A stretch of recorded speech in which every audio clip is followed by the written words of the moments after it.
وہ international number کے مطابق 6251 ہے. وہ کہتے ہیں دیکھیں جی ڈاکٹر طارق قادری صاحب کہتے ہیں اس میں رفع الیدین کا ذکر ہی کوئی نہیں, لہٰذا طریقے میں ہے ہی کوئی نہیں. تو بھائیو اس میں تو سبحان ربی العظیم کا بھی ذکر کوئی نہیں ہے, اس میں سبحان ربی الاعلیٰ کا بھی ذکر کوئی نہیں ہے, اس میں التحیات للہ والصلوات والطیبات کا بھی ذکر نہیں, اس میں پہلے رفع الیدین کا بھی ذکر نہیں, وہ بھی منسوخ ہو گیا. جھوٹ کے پاؤں نہیں نہ ہوتے. یہ تو ان کی غلطی ان کو بتائی جا رہی تھی کہ وہ کہاں پر غلطی کر رہے ہیں, وہی غلطی تو ایڈریس کرنی تھی. تو اس کو کہا جاتا ہے عدم ذکر, کہ یہاں پر جس چیز کا ذکر ضروری تھا وہی کیا, باقی کا ذکر عدم ہے, یعنی وہ جس کو ہم کہتے ہیں انڈرسٹوڈ ہے کہ وہ تو کام کرنا ہی کرنا ہے, لیکن تمہاری یہ غلطی ہے, اس کو دور کرو. یہ روایتیں پیش کرتے ہیں اور کہتے ہیں رفع الیدین کا ذکر نہیں, پہلے کا بھی نہیں ہے.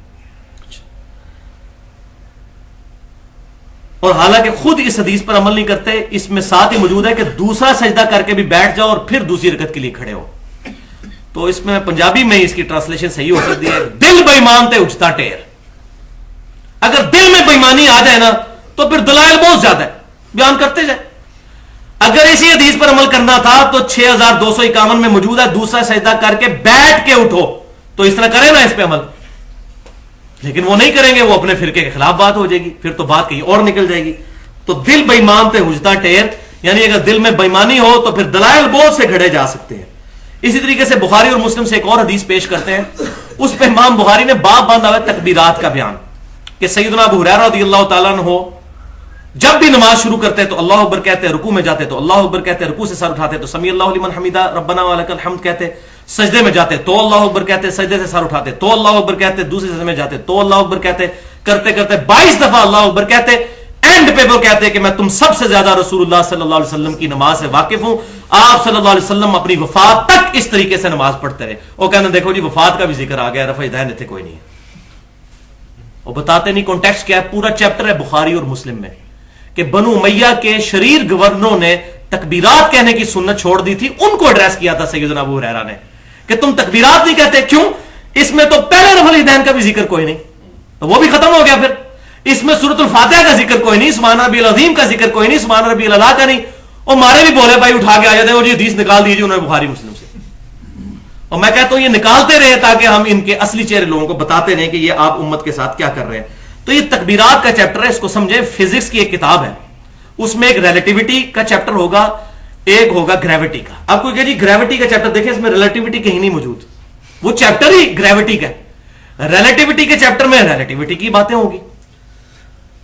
اسی طریقے سے تکبیرات والا چیپٹر یہ ہے, اور نماز کا رفع الیدین پہ پورا چیپٹر الگ سے ہے بخاری اور مسلم میں, اس میں رفع الیدین والی حدیثیں ملیں گی. اس کی طرف نہیں جاتے اور امت کو دھوکہ دینے کی کوشش کرتے ہیں. میں وہی بات کروں گا, وَأَنْتُمْ تَعْلَمُونَ, تم جانتے تو ہو.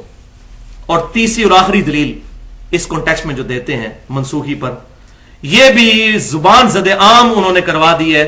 وہ کہتے ہیں جی وہ نبی صلی اللہ علیہ وسلم نے صحابہ کرام کو رفع الیدین کرتے ہوئے دیکھا تو کہا کہ سرکش گھوڑوں کی دموں کی طرح ہاتھ نہ اٹھایا کرو, نماز میں سکون کیا کرو. اور یہ حدیث بھی آؤٹ آف کانٹیکسٹ پیش کرتے ہیں. یہ حدیث صحیح مسلم میں بھی موجود ہے, سنن ابی داؤد میں بھی موجود ہے, سنن نسائی میں بھی موجود ہے. اور اس کے اوپر باب کا ذرا نام پڑھ لیا جائے تو آپ کو سمجھ آ جائے گی کہ ادھر بھی مولوی گھس گیا. اماموں نے ان پر باب کیا باندھا ہے, سلام کے وقت ہاتھ اٹھانے کی ممانعت. رفع الیدین کہتے ہیں ہاتھ اٹھانے کو. ہاتھ کسی طریقے سے بھی اٹھایا جائے گا, عربی میں اس کو رفع الیدین ہی کہا جائے گا. چاہے ایسے اٹھاتا ہے, کوئی ایسے اٹھاتا ہے مارنے کے لیے, رفع الیدین ہی ہوگا. سلام پھیرتے وقت ہاتھ اٹھانے کی ممانعت, یہ ہے چیپٹر کا نام.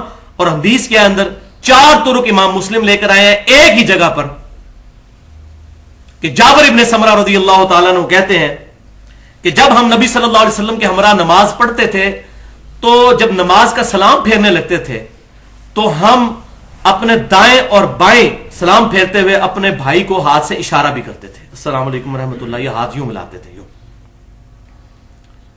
تو آپ صلی اللہ علیہ وسلم نے ہمیں اس سے منع فرمایا. آپ صلی اللہ علیہ وسلم کو کیسے پتا چلا؟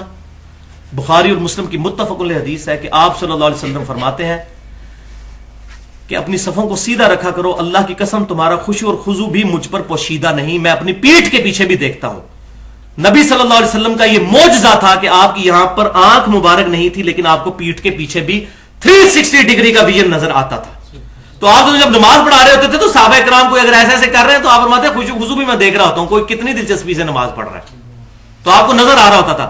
تو وہ کہتے ہیں کہ نبی صلی اللہ علیہ وسلم جب ہم نے یہ کام شروع کیا، ابھی حضور نے تو تعلیم نہیں فرمایا تھا، خود انہوں نے شروع کیا، تو آپ صلی اللہ علیہ وسلم فرمایا کہ تم سرکش گھوڑوں کی دموں کی مانند ہاتھ کے ذریعے اشارہ نہ کرو، تمہارے لیے اتنا ہی کافی ہے کہ ہاتھ زانوں پر رکھو، زانوں پر، جس کو ہم عربی میں پٹ کہتے ہیں، اتحیات والی پوزیشن میں ہی ہاتھ رہنے دو، تمہارے لیے اتنا ہی کافی ہے کہ دائیں اور بائیں توجہ کر لیا کرو، اور السلام علیکم ورحمۃ اللہ، السلام علیکم ورحمۃ اللہ جو ہم کرنے کے قائل ہیں.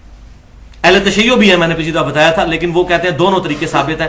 السلام علیکم ورحمۃ اللہ وہ ایسے کر لیتے ہیں اور بعد میں 3 دفعہ اللہ اکبر کہتے ہیں، وہ ہمارے نزدیک بھی ثابت ہے بلند آواز سے اللہ اکبر، لیکن وہ نماز کا حصہ نہیں ہوتا ان کا آخر میں 3 دفعہ ایسے کرنا. تو یہ صحابہ کرام کا اپنا اجتہاد تھا، تو جو اجتہاد ٹھیک ہوتا تھا آپ صلی اللہ علیہ وسلم انڈورس کر دیتے تھے، جو اجتہاد غلط ہوتا تھا اس کی ممانعت کر دیتے تھے.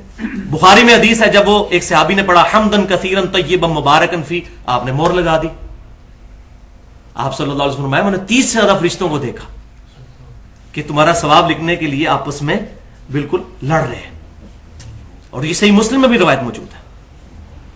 لیکن بعض اوقات نہیں. سنن ابن ماجہ میں صحیح حدیث ہے، ایک صحابی نے سجدہ کیا نبی صلی اللہ علیہ وسلم کو اور کہا یا رسول اللہ میں کوفیوں کے پاس گیا تھا، ہیرا نامی ایک جگہ ہے وہاں پر، یہ نجدیوں سے ہی ساری بدعتیں نکلتی ہیں، وہاں میں نے دیکھا کہ لوگ اپنے سردار کو سجدہ کرتے ہیں، تو میں نے کہا آپ کو بھی سجدہ کروں. یہ قیاس کیا، اجتہاد کیا، اس اجتہاد کو آپ نے انڈورس نہیں کیا، اور آپ صلی اللہ علیہ وسلم فرمایا کہ اپنا سر اٹھاؤ. اگر میں جائز سمجھتا تو بیویوں کو کہتا کہ اپنے خامدوں کو سجدہ کریں، اس حق کے سبب جو اللہ نے ان کو دیا ہے. یہاں آپ صلی اللہ علیہ وسلم نے مور کوئی نہیں لگائی، اور بالکل اس طریقے سے یہاں پر بھی مور نہیں لگائی کہ تم یہ جو ہاتھ ایسے اٹھاتے ہو یوں نہ اٹھاؤ، ہاتھ زانوں پر رہنے دو، صرف توجہ کر لیا کرو. اب آ رہی جناب کڑوی بات. میں یہ چیلنج کرتا ہوں تمام دنیا کے علماء کو کہ میرے محبوب صلی اللہ علیہ وسلم کی کوئی ایک سنت بتائیں جو آپ نے بعد میں چھوڑ دی ہو. کئی ایسی سنتیں ہیں جو آپ نے چھوڑ دی، میں مثالیں بھی 3 دیتا ہوں، اور لیکن آپ نے چھوڑنے کے بعد ان کے بارے میں سخت لفظ استعمال کیے ہو ہی نہیں سکتا، یا حضور خود نہیں وہ کرتے ہوں گے. مثلا جب شراب جائز تھی اس وقت صحابہ پیتے تھے، نبی صلی اللہ علیہ وسلم نے اعلان نبوت سے پہلے نہ بعد میں کبھی کوئی گناہ کبیرہ نہیں کیا، الحمدللہ معصوم ہے. شراب کبھی نہیں پی. قرآن پاک میں آیا یہ رجس من عمل الشیطان، یہ نجس ہے اور عمل شیاطین میں سے. صحابہ کرتے تھے، سخت الفاظ سے منع ہوا. حضور صلی اللہ علیہ وسلم نے کبھی یہ نجس کام اور معاذ اللہ استغفر اللہ شیطان والا کام نہیں کیا. تو بھائیو یہاں جو الفاظ استعمال ہو رہے ہیں سرکش گھوڑوں کی دمیں، حضور اپنی سنت کو یہ کہہ سکتے ہیں؟ والعیاذ باللہ. میں آپ کو مثالیں دیتا ہوں. بخاری اور مسلم کی متفق علیہ حدیث ہے، آپ صلی اللہ علیہ وسلم نے فرمایا کہ میں نے تمہیں 3 دن تک قربانی کا گوشت رکھنے کی اجازت دی تھی، اور وہ اس لیے کہ اس وقت مسلمان غریب تھے. اب میں تمہیں اجازت دیتا ہوں کہ قربانی کا گوشت سٹور کر سکتے ہو. That's all.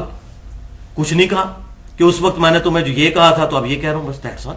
صحیح مسلم میں حدیث، آپ صلی اللہ علیہ وسلم نے فرمایا میں نے تمہیں قبروں پر جانے سے روک دیا تھا، لیکن اب میں تمہیں اجازت دیتا ہوں کہ تم قبروں پر جاؤ تاکہ آخرت کی یاد آئے. بخاری اور مسلم کی متفق علیہ حدیث ہے، صحابہ کرام کہتے ہیں جب ہم حبشہ سے ہجرت کر کے واپس آئے تو ہم نے آپ صلی اللہ علیہ وسلم کو نماز پڑھتی ہوئی حالت میں پایا، تو آپ کو سلام کیا اور آپ صلی اللہ علیہ وسلم نے سلام کا جواب ہی نہیں دیا، حالانکہ پہلے آپ صلی اللہ علیہ وسلم نماز کے دوران بھی جواب دیتے تھے، اس وقت تک اجازت تھی. تو سلام پھیر کر آپ صلی اللہ علیہ وسلم نے فرمایا کہ نماز مشغولیت والا کام ہے، اس لیے میں نے تمہیں بعد میں دیا. تو صحابہ سمجھ گئے کہ یہ بھی منسوخ ہو گیا. کوئی سخت لفظ نہیں استعمال کیے کہ یہ کوئی نماز ہوتی تھی پہلے، یہ کوئی باتیں ہوتی تھیں، یہ کیا فضول طریقہ ہوا کہ نماز کے درمیان میں گفتگو کی جائے، سلام کا جواب دی. کوئی بات نہیں کی کیونکہ آپ خود کرتے رہے ایسے. اب یہاں اگر حضور یہ خود کرتے ہوتے ہیں رفع الیدین والی، اگر یہ رفع الیدین کے اوپر لگاتے ہیں تو یہ خود بھی مانتے ہیں کہ نبی صلی اللہ علیہ وسلم یہ کہتے ہیں جی حجۃ الوداع تک بھی کرتے رہے ہیں. وہ ماننا پڑتا ہے. 9-10 ہجری کے صحابہ مسلمان ہو رہے ہیں جو رفع الیدین کی حدیثیں بخاری اور مسلم میں بیان کر رہے ہیں، اس سے تو چھٹکارا ہی کوئی نہیں ہے. تو معاذ اللہ استغفر اللہ ثم معاذ اللہ استغفر اللہ. کیا نبی صلی اللہ علیہ وسلم اپنی 63 سالہ مبارک زندگی میں سے 62.5 یا 63 سال تک معاذ اللہ استغفر اللہ یہ کام کرتے رہے؟ میں تو کہتا ہوں اس کے بعد بندے کا ایمان ہی برباد ہو جاتا ہے. توبہ کریں گے سارے بریلوی اور دیوبندی اور احناف کے علماء جو اس سنت کے بارے میں اس طرح کے کمنٹس پاس کرتے ہیں. یہ تو اپنے ملوں کو اور اپنے مسلک کو بچاتے اپنا ایمان ہی برباد کر بیٹھے. ان کو تو اللہ تعالیٰ خود ان کا حساب لینے والا ہے جن کے پیچھے چلے ہوئے ہیں. اپنے آپ کو بچاؤ، اپنا معاملہ سیدھا کرو.